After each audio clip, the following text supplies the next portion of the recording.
I think it's common knowledge at this point that Silent Hill Revelation 3D is an awful movie, to put it lightly. Especially now that more eyes are on the franchise since the remake of Silent Hill 2 came out, coincidentally, on my birthday.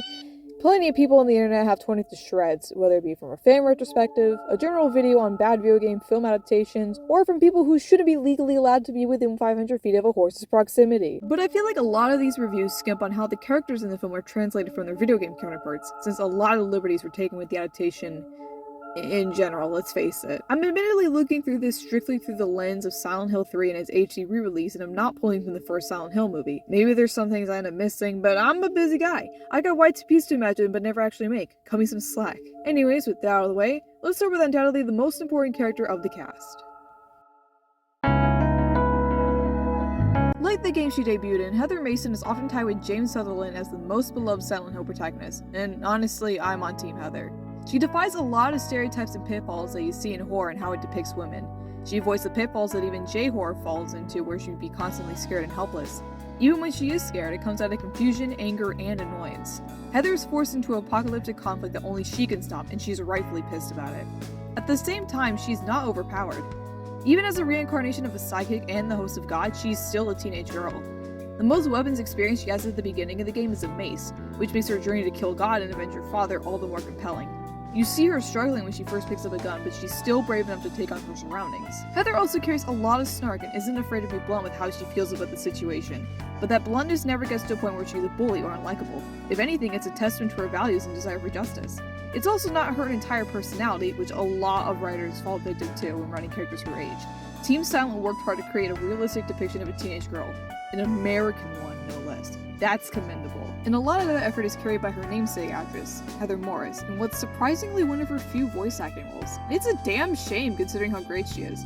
She's especially powerful in Heather's most vulnerable moments, such as when she discovers Harry's body in the apartment. And even outside of those moments, a lot of her actions and reactions feel natural rather than going along with what the director told her to do, something I feel that a lot of games from that generation ended up doing. Between the writers and the voice actors, Heather is more than a character. She's a person. Morris's performance naturally accentuates Mason's character, which makes her a tough act to follow.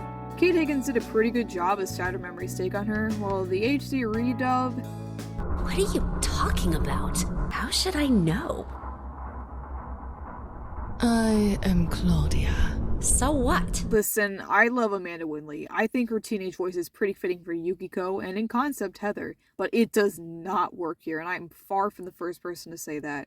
At least the script still holds up and there's moments for Amanda to shine, which is more than I could say for the film adaptation.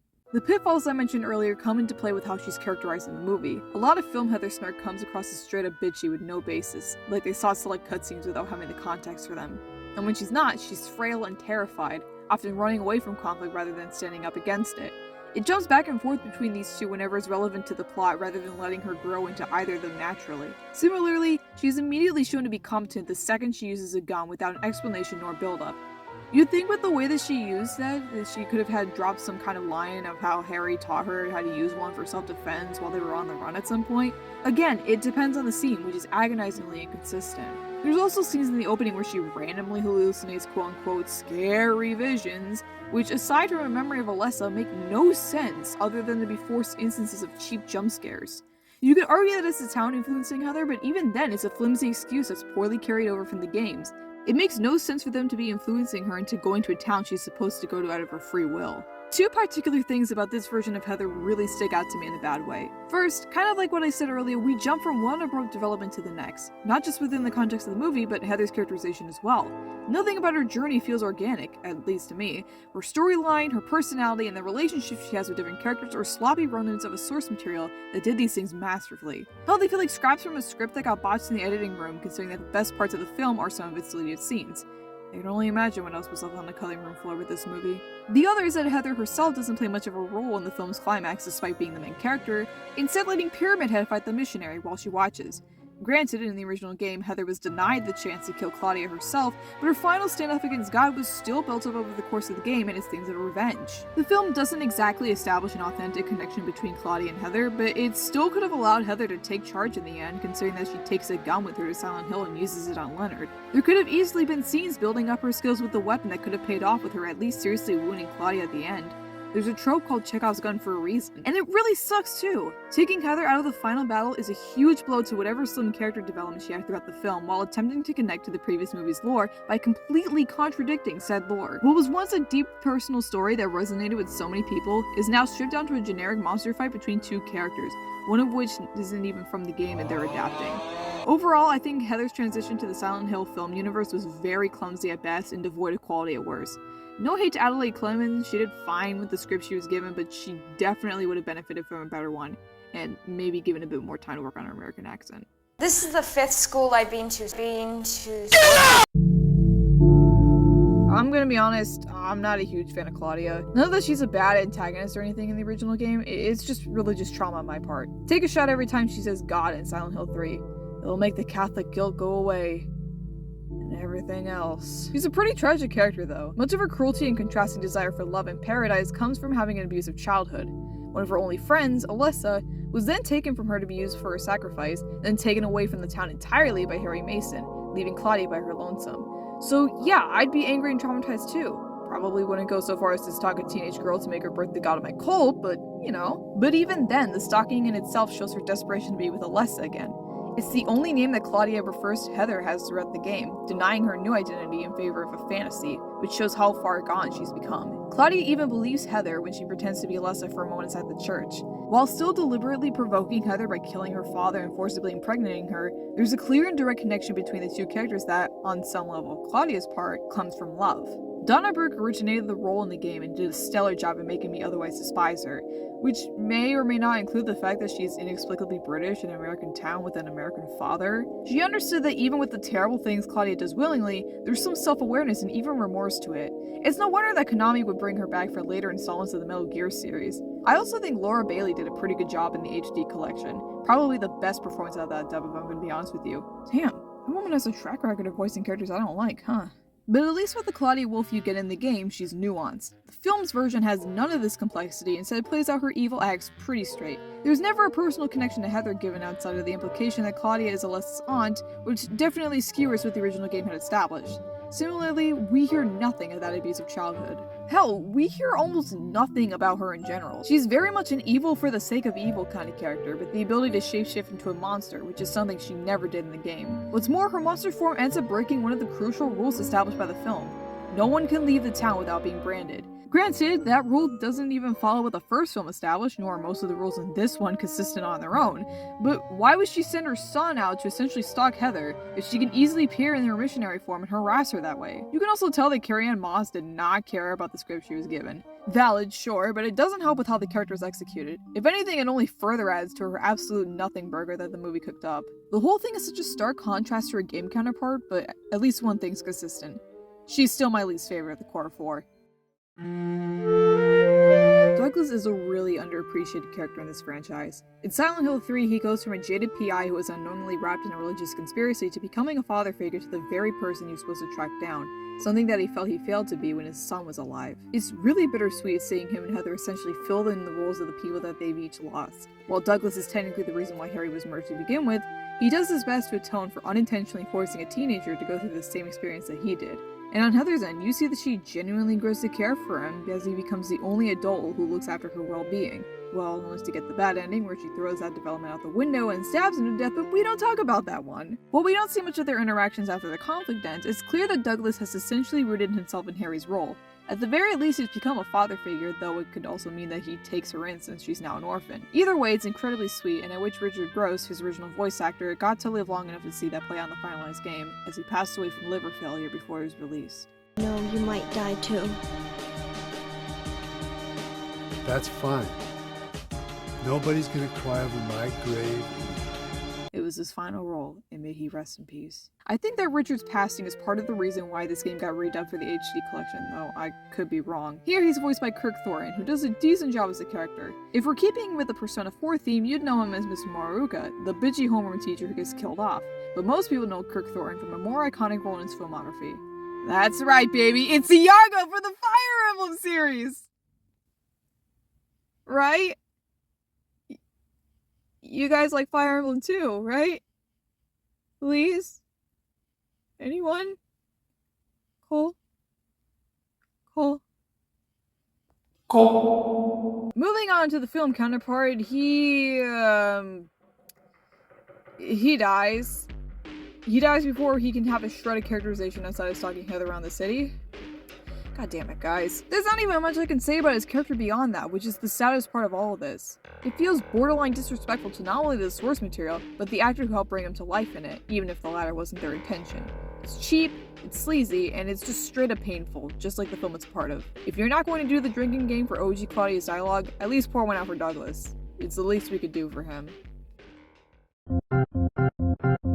There's definitely a few characters worth mentioning before we cap off the video, especially with how painfully short Douglas's role is in the film. Harry Mason being alive for the entirety of the movie and willingly leaving his daughter behind is a choice, considering how integral his death is to the story and subsequent developments in Silent Hill 3. In one of the earlier scripts, they actually have the balls to kill him off and present him as a ghost trapped in the other world for the rest of the story. It's how Heather can see and interact with him, even if it's only within the confines of Silent Hill. I feel like if they had to keep Harry around for at least as long as they did, that would have been a perfectly fine substitute. But lets him be with his wife at least, which is the whole reason why he stays behind at the end of the finalized version. Valtiel is pretty much there in name only and was replaced with Pyramid Head in terms of the role he played in the original, albeit with more violence. It's genuinely agonizing considering the narrative relevance Pyramid had to James' story in Silent Hill 2, and that has absolutely nothing to do with the story of Alessa Gillespie. But hey, it's the cool Silent Hill monster that everyone wants to get down and dirty with for some reason, so he's here instead. Suki's there. Shout out to Suki. And Travis Grady. And that dude from the other game. Shit, I'm not missing anyone, am I? Am I?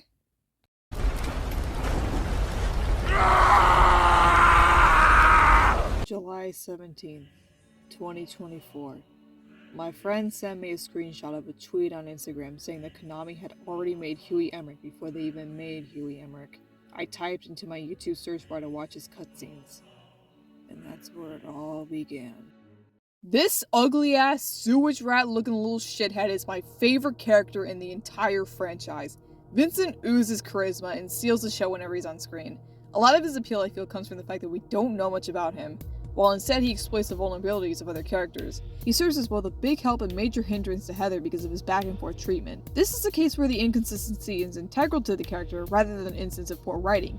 He's deliberately made to be a hypocrite, from his writing and dialogue to his character design. He also has no problem tearing into other characters, then building them up whenever he sees fit. And when met with a certain level of resistance, he blows up and berates them even further. Vincent's sadism plays a huge role in one of, if not the most iconic scenes in the game. You feel excited when you step on them and snuff out their lives. Are you talking about the monsters? Monsters? They look like monsters to you? Oh no. Don't worry. It's just a joke. It's just a prank, bro. That line has haunted players ever since the game came out, and for good reason. There's so many ways to interpret it, and yet we've never gotten a true answer. Not from the game, and not from Team Silent. Vincent is also meant to lean into that creepy uncle archetype, which further plays into the female-centric horror of Silent Hill 3. He follows Heather around Silent Hill, especially after she meets him, and uses her as a pawn in order to get out of resurrecting God, something that Heather is aware of and calls him out on multiple times.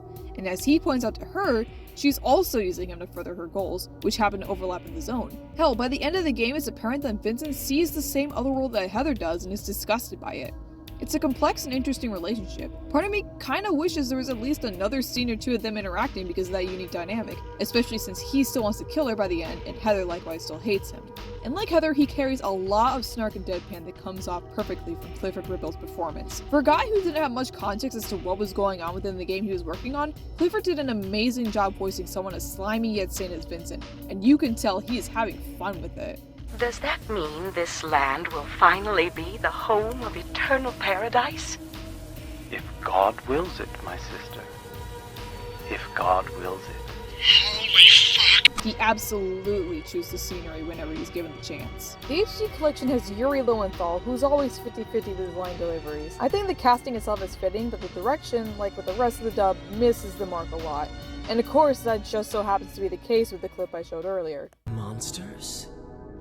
Oh, They look like monsters to you? Honestly, out of the 4 Persona characters in this casting parallel, I think it'd be very in character for Yosuke to be the first to die in Silent Hill, which admittedly made Yuri the perfect casting choice. Either way, Vincent's such a cool character and I'm absolutely part of his fanbase. My only complaint isn't even relevant to the game, it's the fact that the slim appearances he has made on a certain website are entirely with a 17-year-old. I genuinely hate every last one of you for that. It's not in character, they would never do that. Stop taking away from my goon set! Alright, I can't keep stalling like this. In the games, he is Vincent Smith. In the film adaptation, he's Vincent Cooper. And on Google, he's Vincent Carter for some reason. Who? But I mean it when I say that you would be hard-pressed to find anything in common between Smith and Cooper beyond having the same first name. I pretty much went into the movie blind, so I think I'll let my visceral reaction speak for itself on this one. Okay, I said peak as a joke? Did they seriously turn Vincent, my man Vincent Smith, into a fucking high schooler? And I've seen enough media, I'm very familiar with tropes, I can see it now! They're going to ship him with Heather! They turned I'm pretty sure he's like in his 20s, he's a 20-something-year-old man, shipping him with a 17-year-old. I feel like they're gonna miss the entire point of Vincent's character. The entire point of Vincent's character. Like, he's, like, someone who's not supposed to be, like, 100% trustworthy. He's supposed to be, like, one of those, like, creepy adults, but he's got some overlapping stuff with the main character. It's like, you will never know the pain, agony, and suffering I've endured throughout my life. That right there was the peak of it. Vincent is now Claudia's son rather than someone who grew up alongside her. He actively plays a supportive role in Heather's journey to Silent Hill and even risks his life to save her own at one point, something that the game counterpart would never do. The only thing the Vincents have in common is that people in TV tropes forums can and will cannibalize each other whenever either of them are brought up. Funniest shit I've ever seen. It also doesn't help that the director apparently told Kid Harington, the guy playing Cooper, not to look into the source material. And while Harrington did, he backed out from being too scared of the game they were adapting, which, okay, valid. I should probably mention he's Jon Snow from Game of Thrones if you're wondering why the name sounds familiar, but I haven't watched that show, so I don't care! Seriously though, why the hell would anyone decide to age down a guy in his mid-20s and turn him into a teenage heartthrob? Or at least an attempt at one? Why change him from Claudia's childhood peer to her son? Why make him a full-on protagonist who helps Heather along her... Oh, that's not. Almost nobody talks about this change, and it astonishes me. Just about every review I've seen on this site related to the film skips over this aspect. An aspect that not only gets into unfortunate implications, but fundamentally goes against the source material and what it stood for. Silent Hill 3's horror primarily stems from the horrors of being a teenage girl. There's an abundance of phallic imagery, stalkers, allegories for sexual assault, and even a literal teen pregnancy plotline. If Heather isn't seen as a pawn, an annoyance, or someone she used to be, she's an object. She traverses through common areas where women are afraid to travel alone, like the subway or a mall. Even background elements like the nurses include these ideas. So to have Heather paired off with someone in a romantic relationship is already a bold move as is. It's also a terrifying one considering that, again, Vincent is very much the creepy uncle archetype, even if he never makes any advances on Heather. At best, he's still 7 years her senior, and at worst, it's a decade. Either way, it's bad. Not helped by the fact that they still ultimately hate each other in the game. Well, at least Heather does. It's safe to say that we never really know how Vincent feels about her because of his constant manipulation and, the fact that we watch him get killed off, something that doesn't remotely happen in the film. But you know what does happen in the film? Introduce Vincent as, by technicality of Alessa's reincarnation, Heather's cousin. Yes, I'm being serious. Claudia is established to be Christabella's sister and Vincent's mother, and since Alessa was Christabella's daughter, you get the gist, unfortunately. And you want to know the worst part in all this? The thing I have yet to hear anyone bring up in these reviews besides what I just said? In that aforementioned leaked draft of the script for the film, the motel scene between Vincent and Heather has an implied sex scene between the two of them. Yes, you heard me correctly. Yes, this is real. Yes, I want to end it all. Why would anyone write this? They're clearly aware of the source material if they're telling Kid Harington to ignore it, so why put it in there? How come I've never seen anyone talk about this? Am I the only sane one here? Sorry. Look, I'm not trying to imply that this movie was created for the director to live out their aged-down incestuous fanfiction, nor that it's the sole reason why I hate this film. I mean, it's a pretty big factor, yeah, but not the big picture. Everyone knows this movie is a mess. Before I even watched it, I knew it was, but I did not expect this at all, and I like to think everyone collectively forgot about that part. Which I think should be the best course of action for this movie in general. Silent Hill Revelation 3D is very much a product of its time. A shitty horror movie, a shitty video game adaptation, and a really shitty sequel nobody asked for just so they could cash in on that sweet 3D movie craze that was dying out. There's no merit to this movie. It tried and failed miserably to imitate the source material, and the characters are just some of the many reasons how. You'd be hard-pressed to find a Silent Hill fan who enjoys these versions of the characters, if not the film in general. I'm certainly not one of them, not even ironically. But I think I know a guy who might. Hey Rampai, what are your thoughts on the Silent Hill 3 characters and how they're portrayed in Revelation 3D? What are my... Bro, you've been using the work bathroom for 30 minutes now. Get your ass back out here, pinche culo.